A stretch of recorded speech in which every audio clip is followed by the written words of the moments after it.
Buen día para todos los oyentes y televidentes del norte del país.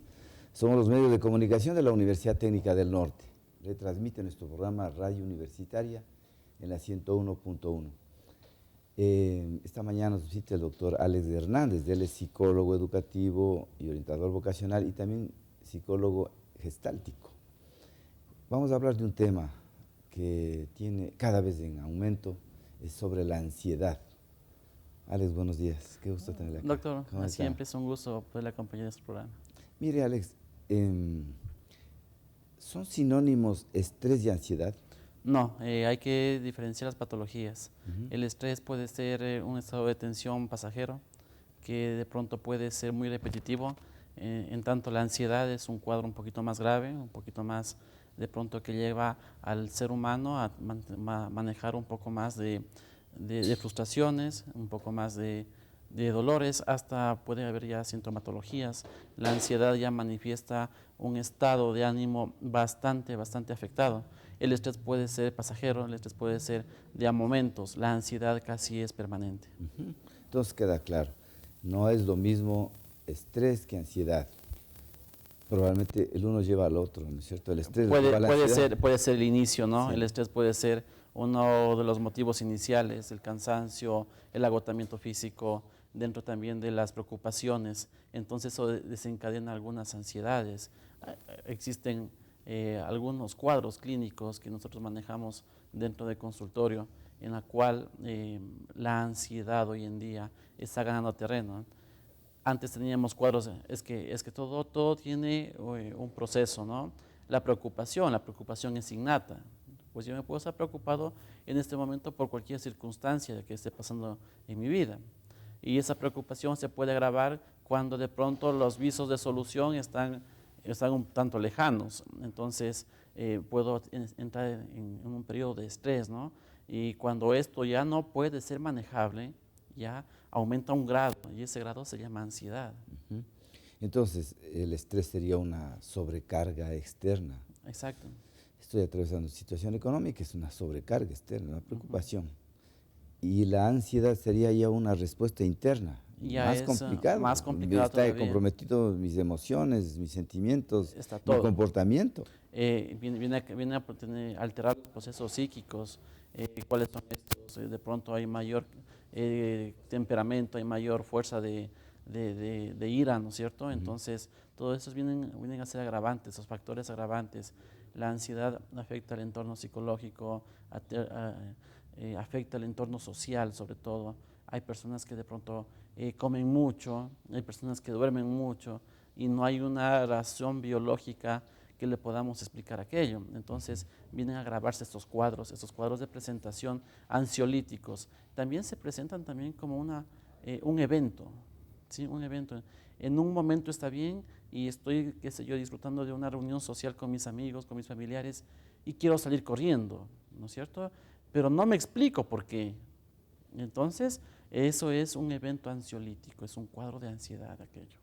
Pero también, Alex, hay que tomar en cuenta que lo que es para uno no es para otro. No. Por ejemplo, yo puedo estar muy ansioso ante la presión externa que tengo, y usted, en cambio, puede ser una persona que está tranquila con el mismo problema. Entonces, lo que es para uno no es para otro. Es que mucho depende de la personalidad. El haber formado una personalidad desde la niñez, desde los 0 a 5 años, hay un inicio de formación. Luego, con el tiempo, qué bueno sería que nosotros, ¿no es cierto?, formemos a nuestros hijos asertivamente, para que nuestros hijos puedan buscar soluciones a los problemas cotidianos, a los problemas que se va a poder dar, ¿no es cierto? Entonces, por ejemplo, una cultura del ahorro, que no gasten más de lo que ganan, por ejemplo. Y esas son las ansiedades hoy día, las ansiedades monetarias, las ansiedades que están matándonos, las deudas, por ejemplo. La gente anda preocupado por obtener más dinero y ese dinero ya está gastado. Entonces, ¿cómo formamos aquello para que no se presente una ansiedad en nuestra etapa adulta?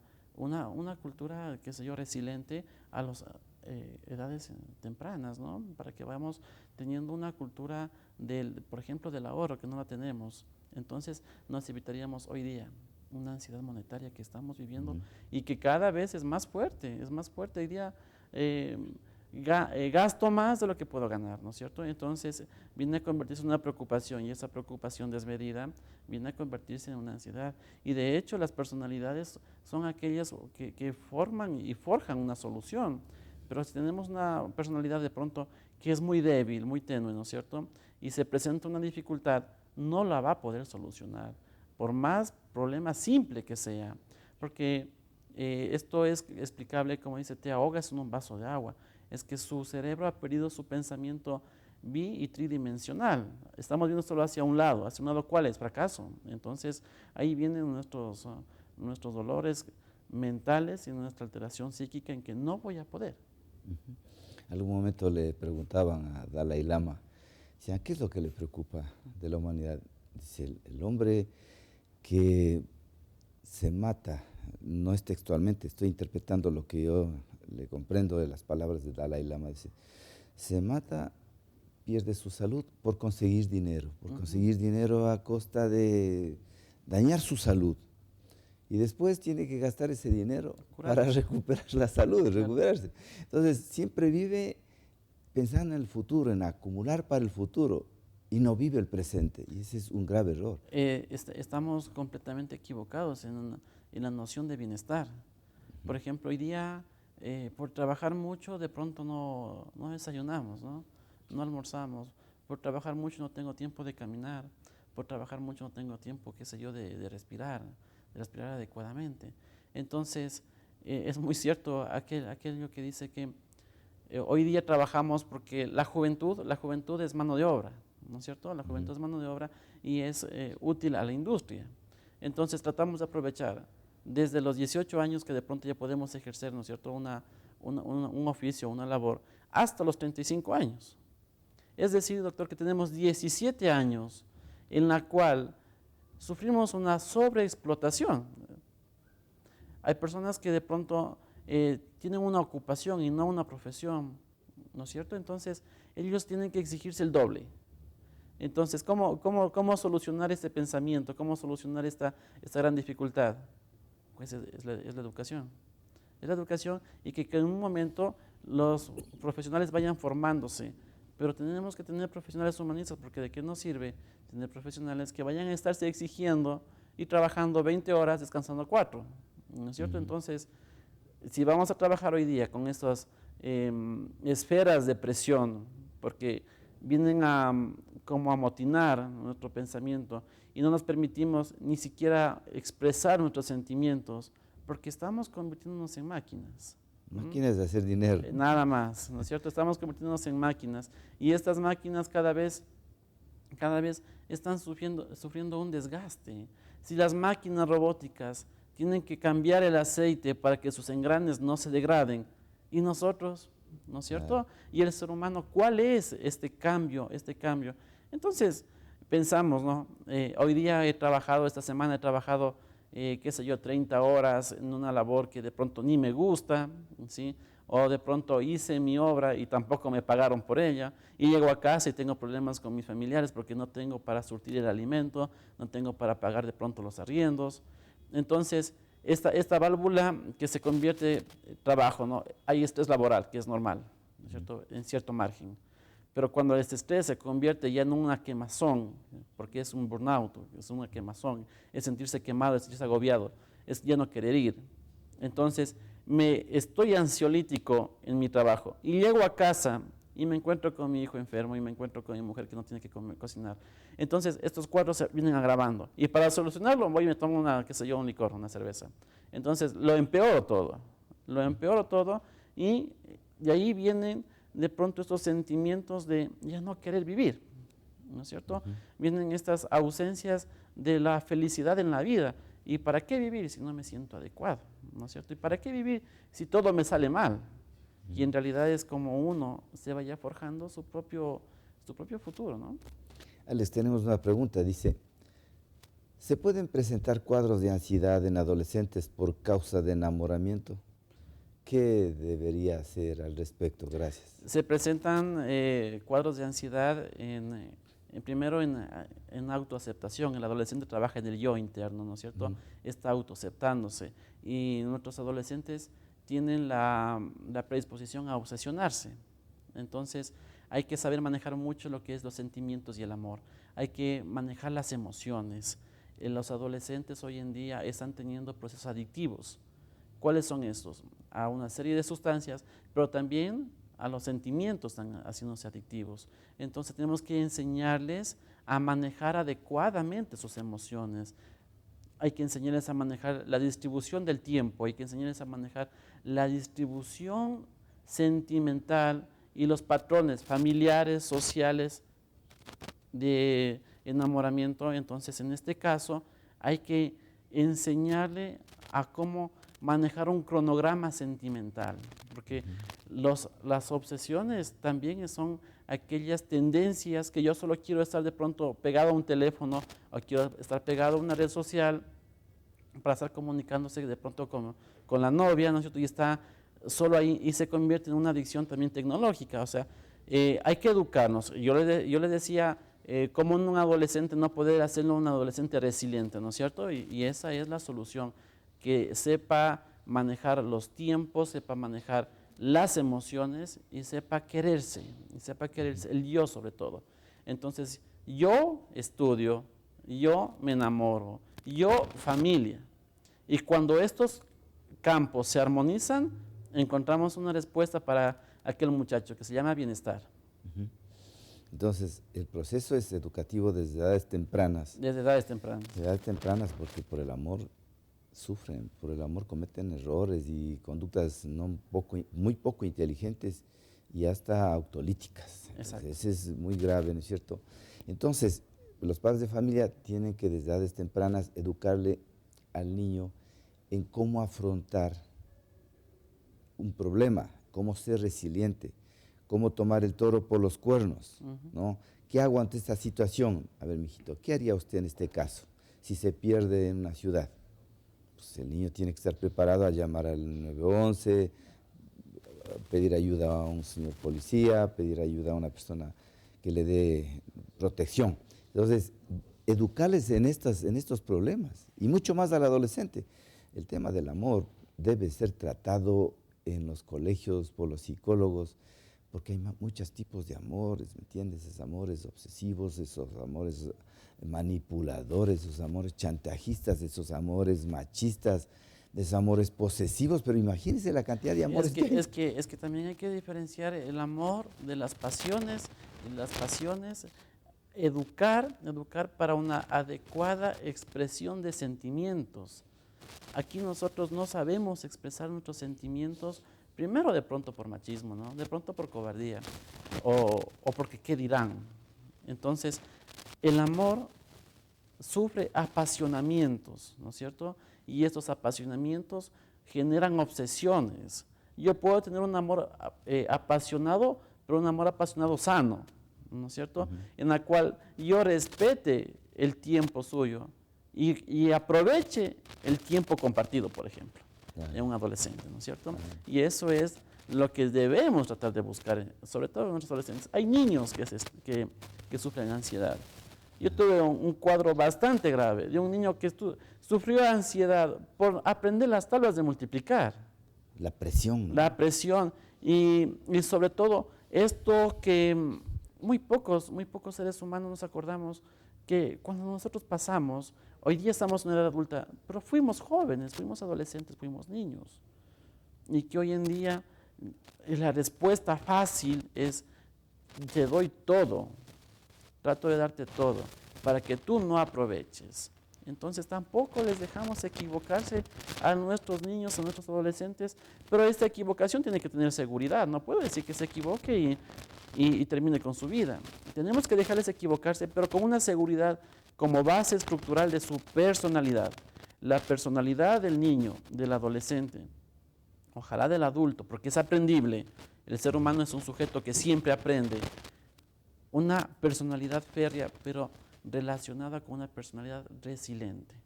De pronto es un tema no muy común, de pronto es una palabra muy científica, pero la resiliencia es la capacidad de solucionar los inconvenientes que a diario se le van a presentar y solucionar de una manera adecuada. No solo ver mi beneficio personal, porque yo también puedo ceder, yo también puedo decir, no, yo estoy equivocado. Hoy en día, qué difícil es reconocer y pedir una disculpa. Es tan complicado que hasta ahora hay una ley donde exigen, ¿no es cierto? Sí debería ser parte del ser humano, en la cual reconoce y dice, yo estoy equivocado, por favor discúlpame, pero esto me hace débil ante los demás. Pero sin pensar lo que eso es una personalidad resiliente. Saber decir las cosas cuando verdaderamente se lo necesitan y saber escuchar cuando verdaderamente es necesario escuchar. Entonces, estas capacidades van aumentando de acuerdo al grado de formación personal. No puedo irle a un adolescente a gritarle, porque como está en su yo, me va a cerrar la puerta o me va a contestar de un modo inadecuado. Pero yo sí puedo sentarme, pero ya no nos sentamos. Yo sí puedo dialogar. Yo sí puedo dialogar. Mediar. Aunque parezca una pérdida de tiempo, es que ya 1000 veces me he sentado, entonces siéntese 1000 más, pues, ¿no es cierto? Pero con las palabras adecuadas. Yo conversaba con un profesor que no podía hablar de sexualidad con su hijo, y docente. Digo, ¿y cómo así no puede hablar de sexualidad con su hijo? Si usted puede hablar de la célula, puede hablar de los citoplastos, todo eso. Y no puede haber algo sencillo como la formación del ser humano.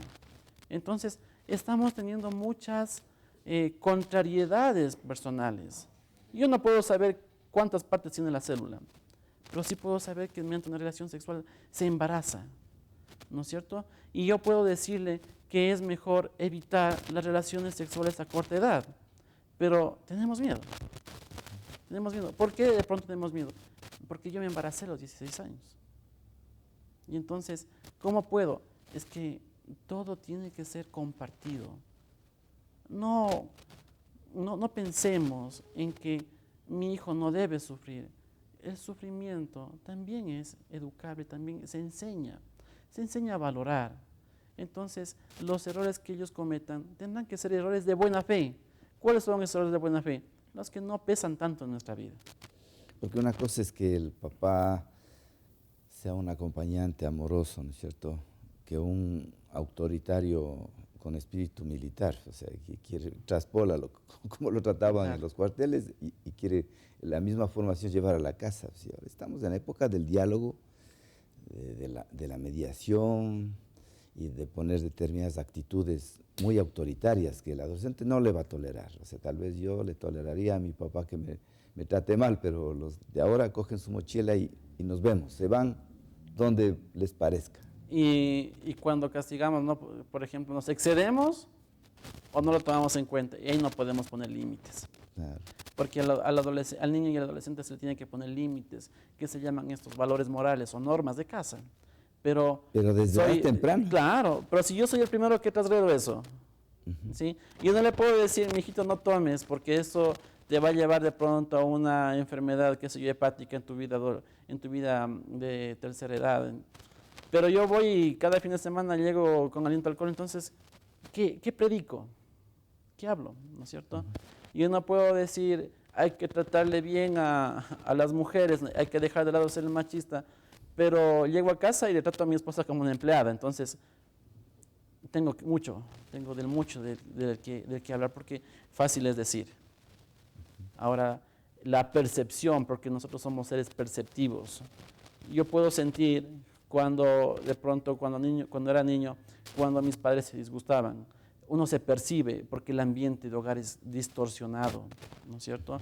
Ese ambiente ha cambiado. Y entonces no hay necesidad de que, como decían, ¿no?, en aquel entonces, no hay necesidad de que la mamá se haga la víctima y el papá se haga el fuerte. Hay una percepción, se siente cuando la armonía hogar ha sido distorsionada. Entonces, tiene mucho que ver con el ambiente hogar. Acordémonos que la familia es el eje estructural y funcional de todo el ser humano. También hay personas que, usted ve a un niño, el niño es muy espontáneo, dice lo que siente, llora cuando es de llorar, se ríe cuando es de reír, es muy espontáneo, pero poco a poco le vamos frenando esa espontaneidad, esa libre expresión de las emociones. Entonces, después, en adultos, somos las personas que no decimos lo que sentimos. Pues estamos rumiando un problema y me estoy enfermando, pero no digo lo que siento. Cambié. Y el remordimiento genera estrés, ¿no? Claro. El remordimiento genera estrés porque no me atrevo. El estrés, yo leí alguna vez, leía a Brunner. Brunner decía que el estrés es el vómito del alma, ¿no es cierto? Y el resentimiento es una manifestación de este vómito. Entonces, ¿qué tenemos que hacerlo? Dejémoslo salir, pues, dejémoslo salir. Pero al dejarlo salir, no tengo por qué dañar, porque ese es mi estrés. No tengo por qué, en un proceso de tensión, cuando cojo y me libero con lo que primero que pueda, y voy lastimando, ofendiendo y calumniando a las demás personas. Entonces, ahí no fue un manejo adecuado de las emociones. Emoción primaria, ira. No fue un manejo adecuado. ¿Qué fue? Fue una explosión. El estrés se lo maneja mucho como a las amas de casa como una olla de presión, ¿no es cierto? Donde está todo sellado. Llega un momento en que por algún lado tiene que salir. Y coge y revienta. Y genera un pum emocional. ¿Cuál es el pum emocional? El ya no avanzo, ¿no? Y ya no quiero vivir. ¿Y qué hago aquí? ¿Y por qué escogí esta vida? Y entonces vienen los arrepentimientos también. Porque, Alex, también hay biotipos, ¿no? Hay biotipos de personas que dicen lo que sienten. Y hay otros que son hipócritas, que hablan, dicen, pero cuando no, la persona involucrada no está en su cara, en su frente a frente, ¿no es cierto? Entonces, es un acto de cobardía hablar, decir lo que siente, pero detrás, a espaldas de una persona. Es un acto cobarde. De hecho, es lo que está degradando la sociedad. La cultura del chisme, la cultura de la hipocresía, la cultura del no querer enfrentar las situaciones, eso está degradando, porque estamos viviendo una mentira, estamos viviendo una falsedad. Y para poder enfrentar una falsedad, doctor, hay que inventarse 1000 cosas más para sostenerla. Entonces estamos viviendo un cuadro, por ejemplo, yo puedo decir una mentira y tengo que generar otras mentiras más para sostenerle, y cuando veo que ya no se puede, ¡pum!, desahogo. Y por lo general, como les decía anteriormente, no nos desahogamos diciendo me equivoqué, nos enojamos capaz y no nos a los golpes, nos desahogamos de pronto insultando y no me molesten, y yo soy el sujeto fuerte que no me pueden decir nada. Entonces ahí vienen los manejos muy inadecuados de los periodos de tensión. Ahora, Alex, estamos ya en el minuto final. En definitiva, estrés, esta presión externa y esa respuesta interna emocional, la ansiedad, deterioran la salud. Un mensaje final para no nos enfermemos, doctor, no nos enfermemos, manejemos adecuadamente. La mayoría de patologías biológicas vienen mucho con nuestro sistema mental. Nuestra salud mental predispone, hagamos ejercicio, solucionemos nuestros conflictos internos y vamos a ver que de pronto las enfermedades, las patologías del cuerpo, del soma, no se presentan tan fuertes. Vivamos adecuadamente psicológicamente, mentalmente, y en un futuro vamos a enfermarnos menos. Vivamos adecuadamente, aprovechemos nuestro tiempo, doctor.